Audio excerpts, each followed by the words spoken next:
While shopping for a bathroom scale, Temba found one that tracks not only his weight, but also body fat, bone mass, and water percentage. He left that one in favor of a low-tech model and said to the salesperson, "I don't need to be depressed 4 ways. One is quite enough." Hello and welcome to Fame and Fortune on Talk with Rams Live. This feature has now moved on to Tuesdays on our new time slot. Please give us feedback on the new time slot and the content, and send us your emails to rams@talkwithrams.com. From next week, Fame and Fortune will also be done with a live studio audience, where you will also get a chance to engage our guests and ask them questions of your liking, so that I don't dominate and monopolize the spaces I've done for a very, very long time. This feature will no longer then be the current 30 minutes. It will be slightly longer because I'm sure you'll have more questions to ask and add to our time.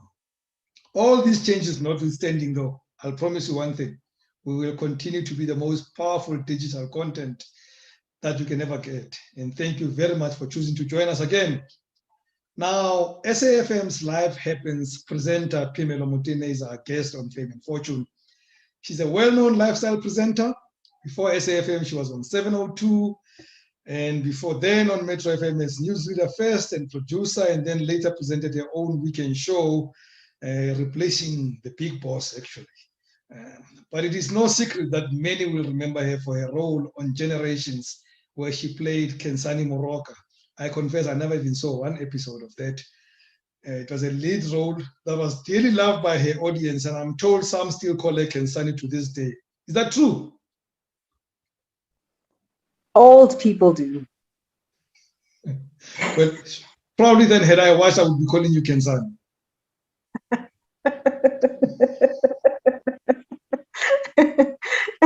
Moving right along.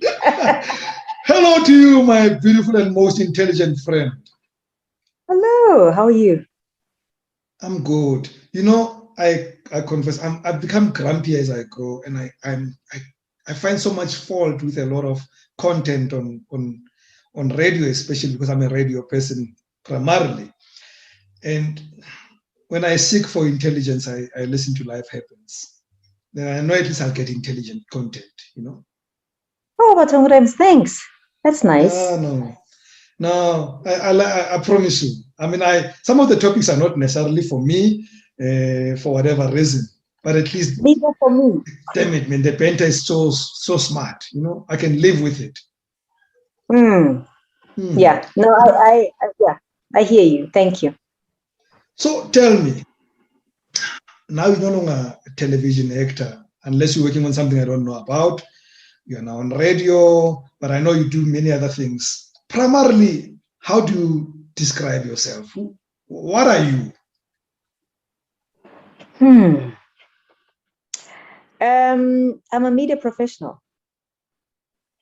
And in English, what does that mean? It means somebody that does a little that you see and a lot that you don't see. All in the media space. And when I say media space, I mean everything but print. I'm not sure why I haven't arrived at print yet, but maybe, I'm a late bloomer. But everything in the media space, meaning what you guys are doing there, streaming services, a lot in the background. I'm actually really interested, and I do a lot in the media business. Very little of what people see, but that means I'm really interested in media, and that's what I do. Do you make enough to put bread on the table? In fact, what people see is the stuff that doesn't pay us. If only they knew that. If only they knew that. Yeah. So everything else pays. It's the stuff that people get excited about. Sorry? I'm good. I'm good. I don't know about you, but you're frozen. I'm here. I'm here. Am I the one who's frozen? Okay. You are frozen. Well, I'm no longer frozen now. Let's continue. So one of the crimes of the media world is that we have had 1 million or more colleagues who were famous, but they never had fortune. And even when they left us, it was a very sorry state. And I always ask myself, when I speak to somebody like you, ask, do you make enough to save some money? As I said, I don't make enough on the stuff that makes me famous. That's what people don't get. The things that make you famous in this country are not going to make you money. For a lot of people, for a lot of credible people. That's a sad reality. And I'm not banking on that, even for myself, by the way. I don't think the day will come where my fame gives me fortune. That's not going to happen for me. Not here, not at all. So my fortune will come from other things, but not from what people see, not from the fame, Askies. You almost are sounding like you tell a young person not to chase the fame, which would be very difficult for them to hear. They would never hear you. I would tell them 10 times over. In fact, I've told a lot of people who I really dearly love and respect to say, a friend of mine whose child has now become quite prominent, actually, it's interesting.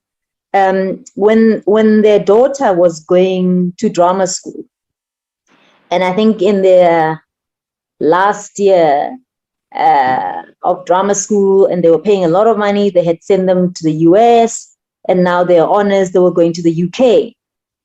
And he was saying, there's some issues, please talk to her and whatever. And I said to him, why did you do that to yourself? Why did you do that? He said, why? And I said, because it's this is the one career in this country that has got no, it doesn't reward you. It doesn't it's thankless. It's a lovely passion, but it's such a thankless job. And it's very sad to see very talented people die with very, very heavy hearts. It is so true. I don't want us to turn this into a soap session, but it is so true. Have you, over the years, again, it's a financial issue, managed to do any investments that give you some comfort? And you don't have to mention the investments, especially if it's a vault somewhere in Kilani. No, in fact, I've been very good actually with money and making money and investments, and I chose assets I understand. You know what I'm saying? I never went for things that were so complicated that I needed only smart people to explain and only to come and tell me that the money's gone one day. No, yes. I'm one of those people who believed in something that I can touch and feel and see. And so I primarily actually invested all my money at some point in property and some other assets, but primarily in property. And they're tangible. I understand how the market works. It just makes perfect sense. So that's where I had at one point put a lot of my eggs, because I just understood it. Excellent. Well, even in the worst of times, except 2008 when the US did something funny in the property space, property is always the safest investment. So well done to you. You have answered my next question already.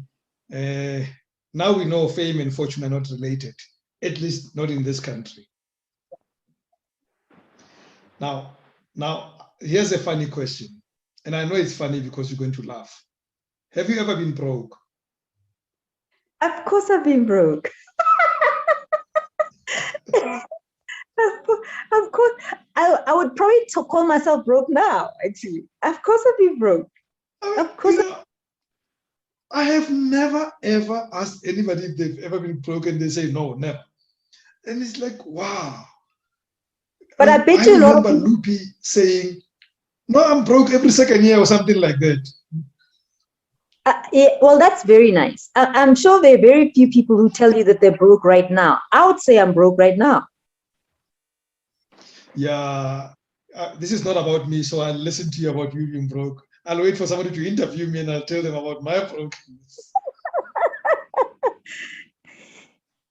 It happened. And it does. But why is it? Why is it that those spells come back even after so much investment of time into what people do, that they would come back to a point where sometimes there is no money? I don't know, Rams, I don't know about other people, but I'm very clear about my reasons for having had the journey. And it is not because mine was very stupid. It was not because I was extravagant. So I've been very responsible. I'm a very responsible person. I've just been unlucky. I've been unlucky. And it wasn't many blows. It was one blow, but it was a big blow. And I'm still paying the price. So I haven't made, silly mistakes. No, I haven't. And in fact, I haven't lost, I beg your pardon. I haven't lost the money, if that makes any sense. I haven't lost the money. I haven't made money and lost it in investments. So even with the property market, when it was really bad, I was doing well in 2008. I was doing well. Yeah. I had a great strategy. I had a great formula. So I haven't been irresponsible in my investments. Neither have I been silly. Actually, I've been very good. I had some bad luck, one stroke of bad luck with one individual, and that was my fortune. That's what was in my stars. And you say you have not come out of it completely? No. I'm nowhere near recovering from where the blow hit me. Nowhere near. Oh. Yeah. Oh, okay. Oh. You'll come around. I know you will. Now, you said earlier. You said earlier in your response that, and you're not an extravagant person, but I say that notwithstanding, all of us have one extravagance. Even when we are very good with money, there is always that one thing that we spoil ourselves with. Could be travel, could be beauty stuff. I mean, I know mine is golf. Everybody knows, it's not a secret. I'm the kind of guy who will play golf. If it costs me 500 rand to play golf and I'm left with 250, I'll still go play and I'll find some other 250 somewhere. I'll play golf. Yeah. So you're asking what mine? Yeah. Mine is, and let me frame it in such a way that you understand. So mine is jewelry. A little history behind it. So I've got very sensitive skin, as in very sensitive skin. Mm-hmm. So my excuse is that I cannot wear cheap stuff. I really can't. I really I can't. So, if my mother made sure of it, that, if it says it's gold, it's really, really, really gold, because, otherwise stuff happens, then I have to look after myself in that way. So, and you may never know it, by the way. It's not that it looks expensive. It's just that it will always be the real thing. You will never, ever, ever, ever see me wear something that's not real. Never. So in my other life that I'm a spin doctor. So I'm gonna help you, because I think your phrasing will always put you in harm's way. So your phrasing should be, going forward, I could never wear something that will endanger me. Don't say cheap stuff. I could never wear something that will endanger me. That's it. Yes, I'll buy that. That's my story going forward, and I'm sticking with that. Exactly. And normally somebody will be receiving an invoice after what I just said, but it's you get it for free. Thank you. I appreciate it. So when you look at your CV, when you look at your journey and the things that you've done, I mean, you've done amazing things. I know some of the people you've shared productions with, and one of them that outstanding is John Kanye. I mean, I don't know anyone who doesn't love John Kanye. If I find them, it will be very amazing. But yeah, and I'm sure there is, but I don't know them. But you look at your CV, you look at your path. Would you say you've made it? Absolutely not. Absolutely not, because it was not a path that I had charted for myself. It really was, it happened to me. I was not going on this path. So because that was not my journey, a part of me still wonders about my journey. So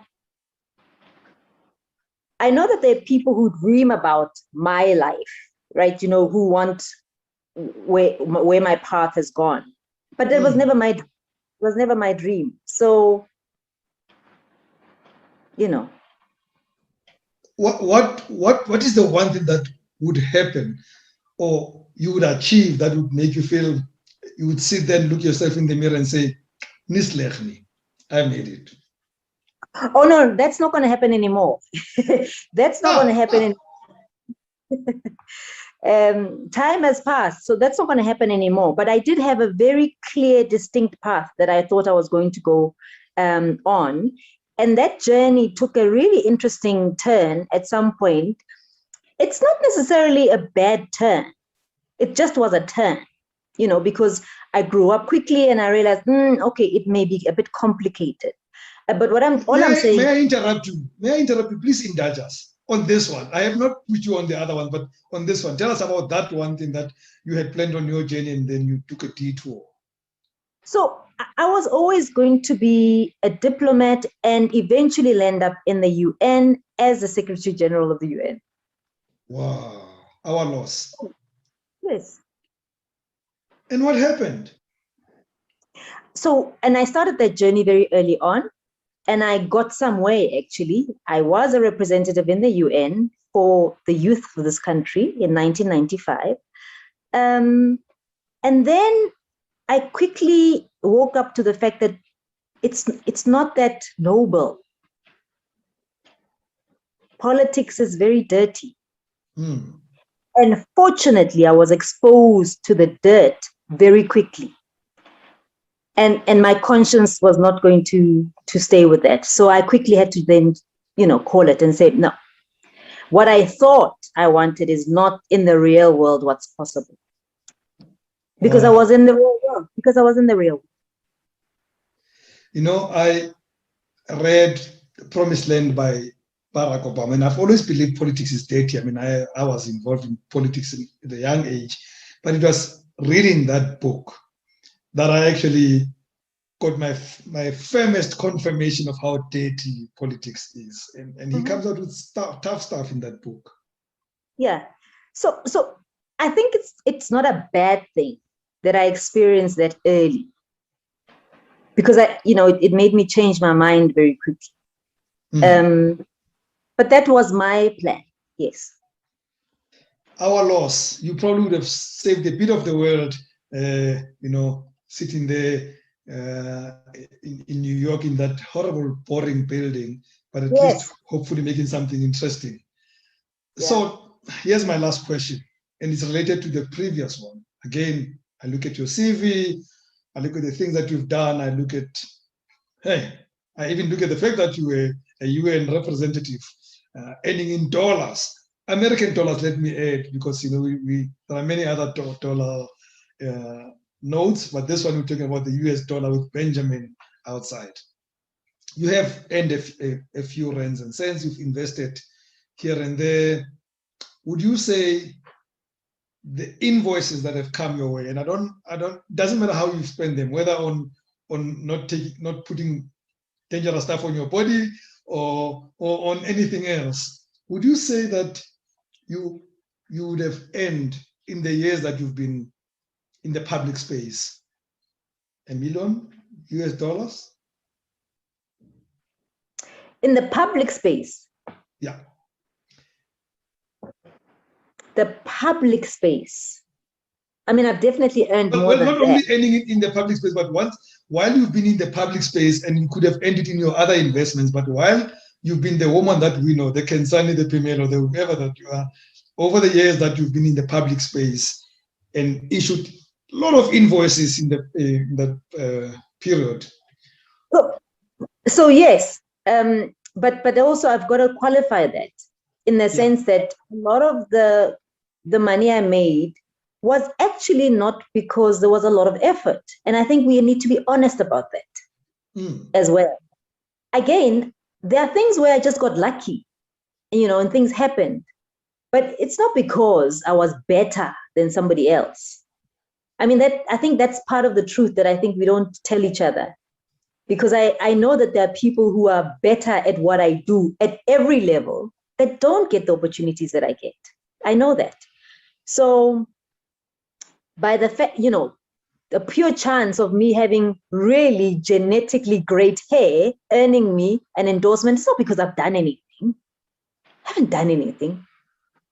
It's wonderful to be self-deprecating, but it's also, I think you're taking it too far. There has to have been something. You may not have actively done it, but you stayed in the space, you took care of yourself, you presented yourself well, and that presented opportunities. I mean, they would not have come if you were reckless with your life and you beat your lines off when you were supposed to be doing a scene on Generations. You would not have found other opportunities. It does, but here's the thing, Rems. The problem here is that we have people looking at us thinking that's all going to come without the effort, because that's the truth. And the truth is, no, that kind of luck doesn't happen to everybody, because it actually is, for the most part, luck. It really is, for the most part, luck.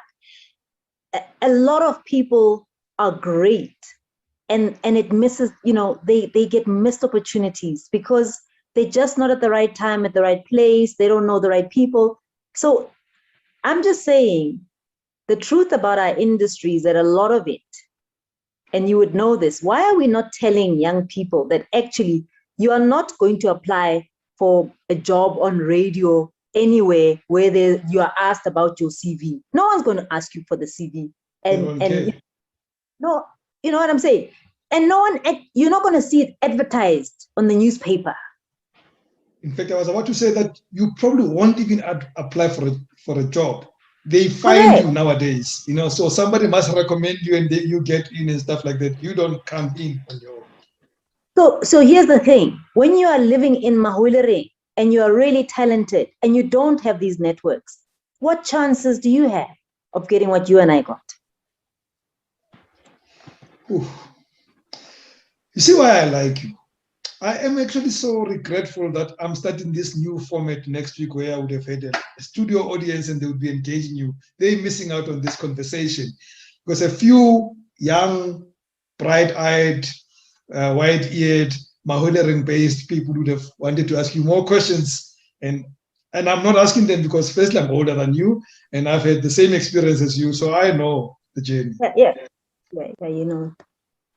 So yes, so what I'm trying to say is that we need to be honest about what's attainable, what people should be dreaming about, and where we don't sell them a pipe dream. We need to be honest. We need to be honest about the journey and the fact that along the way, there were networks, there was somebody calling somebody, and that's privilege.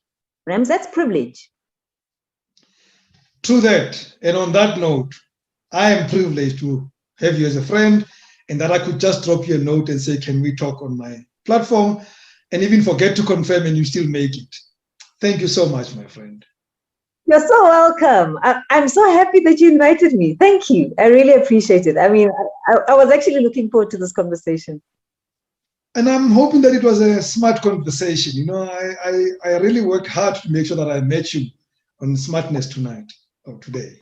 You know what? The one thing I can say is that I couldn't predict. Phemelo, thank you so much, and have a great day further. Bye-bye. Bye.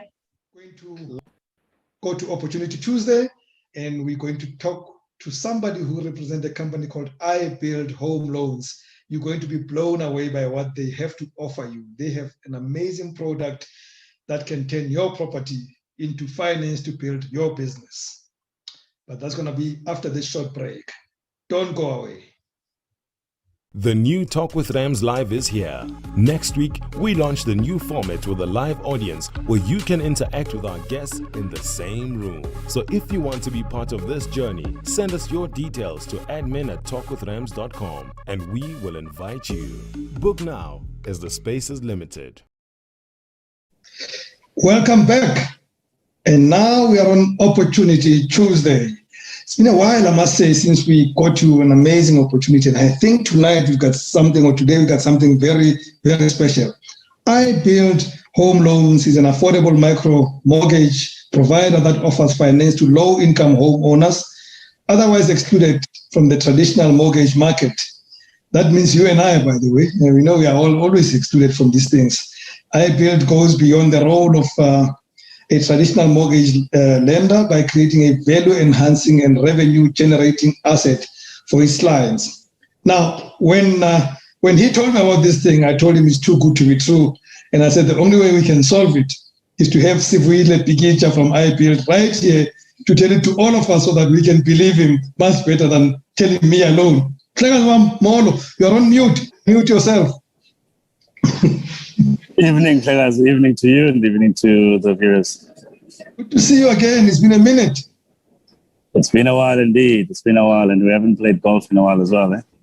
We shall fix it soon. Don't worry. I need to come and conquer that East London course again. Absolutely. The last time I played with you, it messed me up. But I went back later in the year and I did conquer it. Well done. Great stuff. Yeah. Great stuff. iBuild, I promise you, I have had very romantic thoughts about it since you told me about it, and I keep on thinking, could this be true? Let's start with the organization first. Who is iBuild? Sure.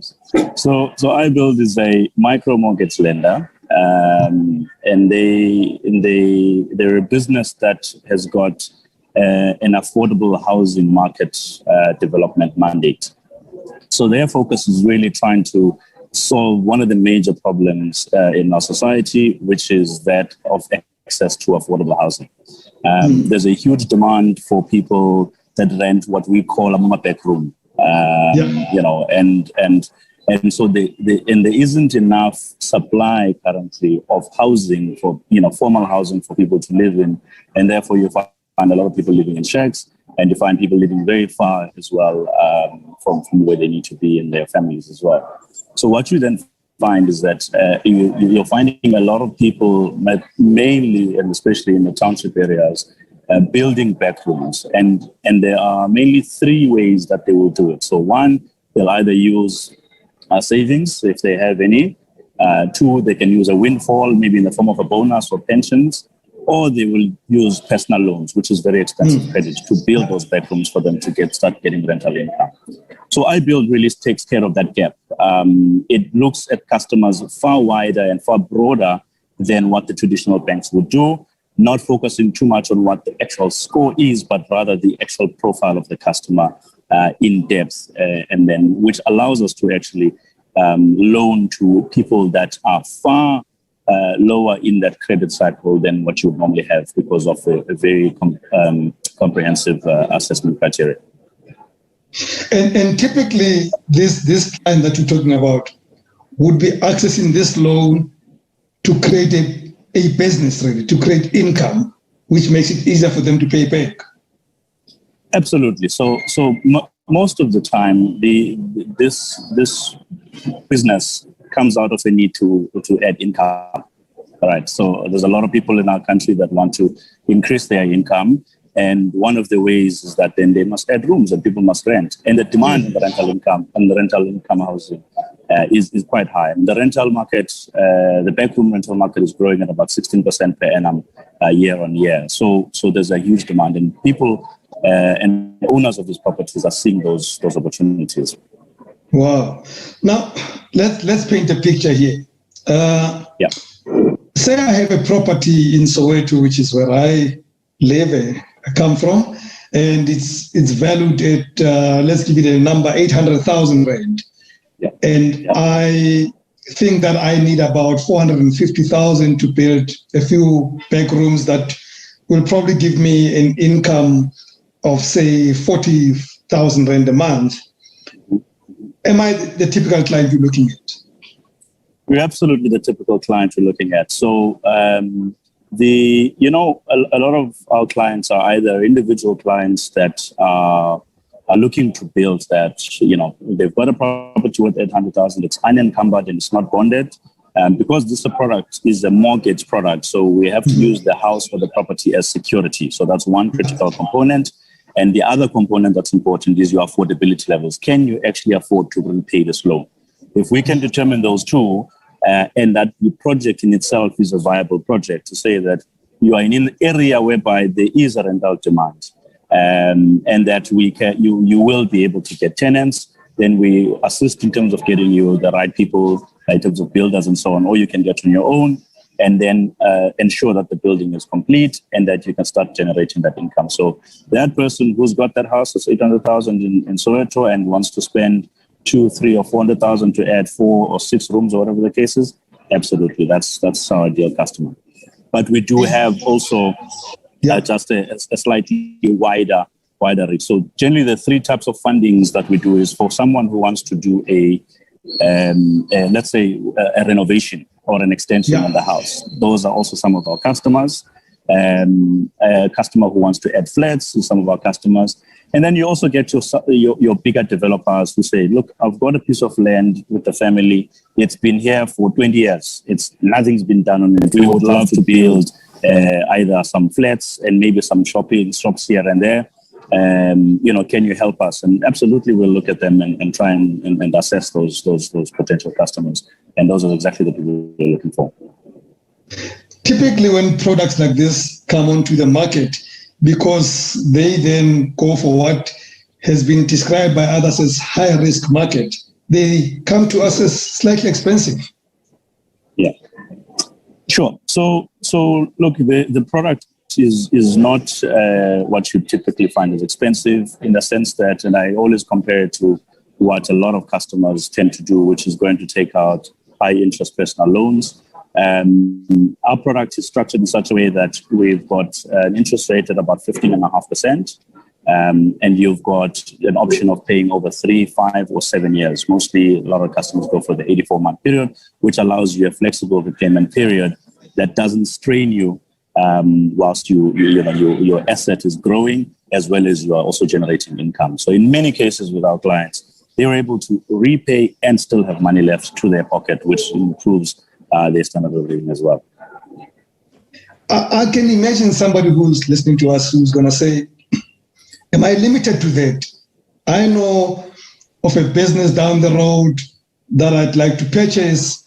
I've got this unencumbered property worth 1.2 million. That business down the road is worth 500,000 rand.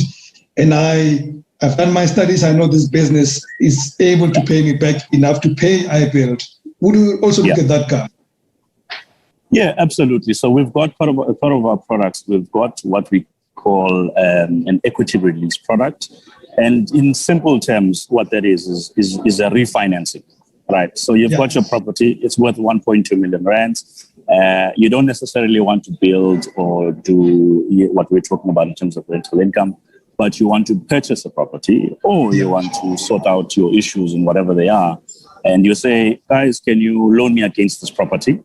And we'll do an assessment on you and equity release up to 80% of the value of the property.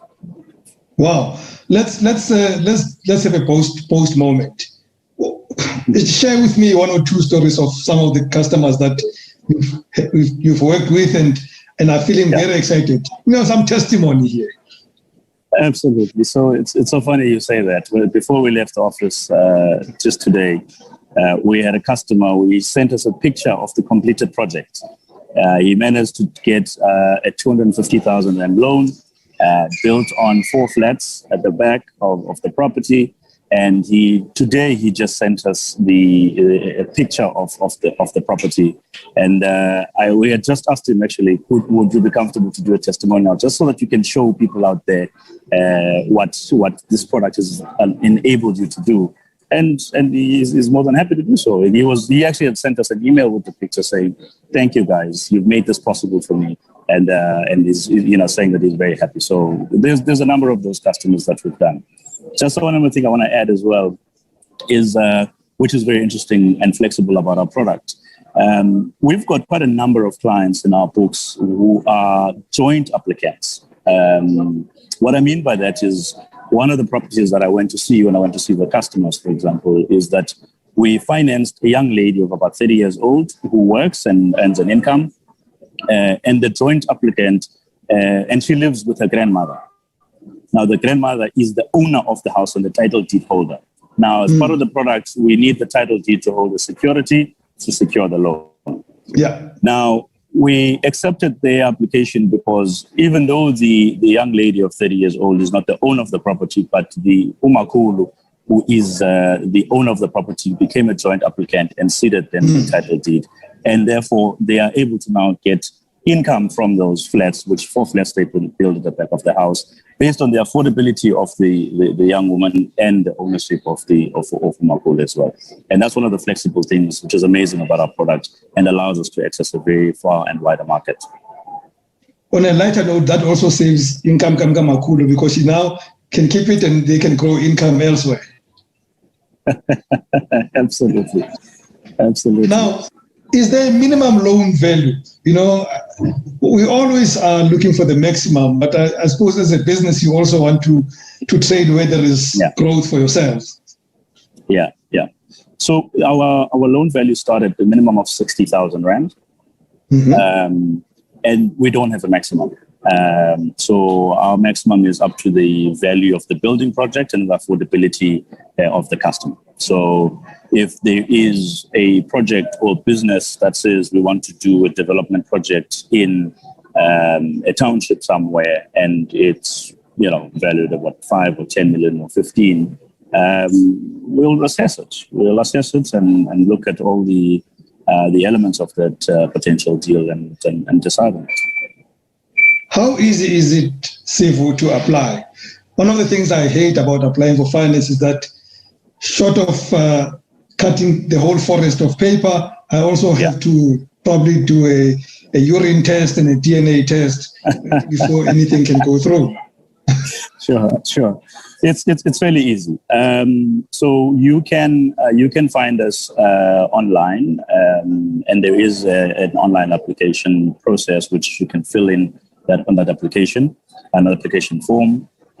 We require the general and standard documentation, which is your ID, your proof of residence, your pay slips, bank statements, so that we can properly assess. We are regulated by the National Credit Act, and therefore we do have to follow those regulations. So it's your fairly standard documentation which is required. What we tend to do as well is, because we of the type of business we are, we also may say, send us a picture of the property you want to build on. We want to see the feasibility of what you actually want to build. Because an important part of our product, Rems, is that we actually put directly the money to the building project itself. We don't necessarily give the money to the owner, but we send the money to your building material provider as well as the contractor. And we've got a process to manage the contractors to ensure that they must complete the projects, which is something we didn't do before, but we now make sure that they must complete the project. Oh, that is a beautiful part, because, contractors, and again, going to the profile of your typical client is that we battle with contractors. So when they have somebody who's the financier managing them, things will happen. Because they disappear, they start your house and then they're not there for 8 weeks and then come back. And so when they have the funder saying you're going to do this job, they will do it properly. Absolutely. I mean, we've had a customer say to us, the builder disappeared for 6 months and he was gone. And then he still comes back and asks for money from the client, which he was given the money. So that's one of the business improvement parts that we've done on that side of the business to ensure that the customers actually get what the intended purpose was, and which is to get rental income. Because if you sit with a client now who sits with a half-complete house, it doesn't have a ceiling, it doesn't have door handles, and you cannot tenant that. No tenant is going to move in there. Or if you do, you then find that you have to now accept a way lower rental than you would have actually accepted in the market. So, and we found those to be a problem, and we have to fix it by ensuring that we manage the contractors very closely. One last question. Where then do we find you? Give us the contact details or the website or whatever. Best way. Sure, absolutely. So you can find us online on www.ibuildhomeloans.com. We also do have a Facebook page, which is iBuild Home Loans, and customers can go in there and get in touch with us. And you can also find us through the distribution partner of iBuild, who manages the entire distribution across the country. And you can send us an email on info@sbgroupltd.co.za. So SB Group is the distribution partner to iBuild. They run the distribution across the country, and they've got agents that are going around in the various communities around Soweto, around Cape Town, around Eastern Cape, and which is the areas that we've got some presence in at the moment. Excellent. We're going to repeat those details. We'll run them on the screen so that everybody has them. And I hope your server is strong, because there'll be millions of inquiries after this. Absolutely. We're looking forward to that. It's a beautiful business, Sigo. Thank you so much for having you guys doing this. And I can tell you it's going to be a relief for so many, and probably egg on the face of those who've ignored this market for too long. Well done on you guys. Phemelo Motene from iBuild. Wonderful chatting to you. Thank you much for having me. I appreciate it. And have a great evening further. Have a great day further. And that's it. From me, Rams Mavote. Goodbye and God bless.